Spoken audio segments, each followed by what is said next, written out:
Shalom Bapak Ibu yang dikasihi Tuhan.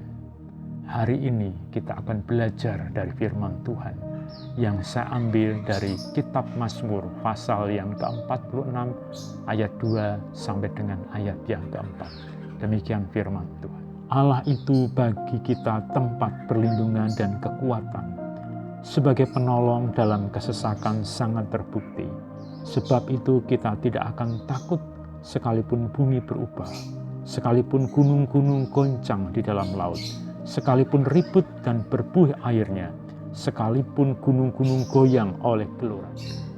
Pengalaman hidup itu penting, apalagi pengalaman hidup seorang beriman kepada Allahnya di dalam Yesus Kristus. Pemazmur mengungkapkan bahwa Allah itu adalah Allah yang menjadi tempat perlindungan dalam kehidupannya dari serangan musuh. Pemazmur juga mengungkapkan Allah itu menjadi kekuatannya dikala menghadapi kelemahan, baik secara fisik maupun secara rohani. Allah itu juga menjadi penolong dalam kehidupannya dikala menghadapi kegalauan, kegelisahan, kesulitan dalam kehidupannya. Ini bukan sekedar hal-hal yang biasa, namun ini adalah satu pengalaman hidup yang sungguh-sungguh telah dibuktikan oleh pemazmur.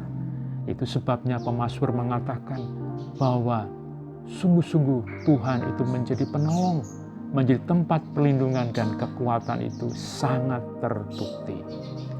Itu sebabnya pemazmur mengatakan dia tidak takut menghadapi pergumulan dalam kehidupan ini.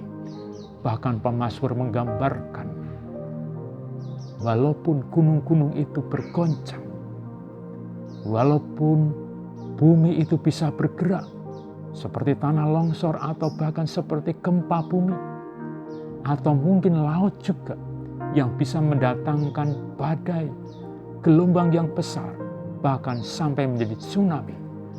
Pemazmur mengatakan, aku tidak takut, sebab pemazmur memiliki Allah yang begitu dahsyat.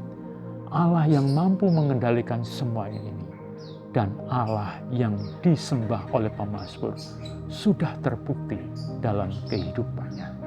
Itu sebabnya Bapak Ibu yang dikasihi Tuhan, Allah yang kita sembah di dalam Tuhan Yesus Kristus adalah Allah yang sungguh-sungguh menjadi tempat perlindungan kita, menjadi penolong kita dan kekuatan kita. Itu sebabnya kita tidak perlu takut, bahkan Dia berjanji, aku sekali-kali tidak akan meninggalkan engkau, dan aku sekali-kali tidak akan membiarkan engkau, dan aku menyertai engkau hingga kesudahan alam. Itulah Allah yang kita sembah di dalam Tuhan Yesus Kristus. Itu sebabnya kita tidak perlu takut. Tuhan memberkati Bapak Ibu sekalian. Haleluya. Amin.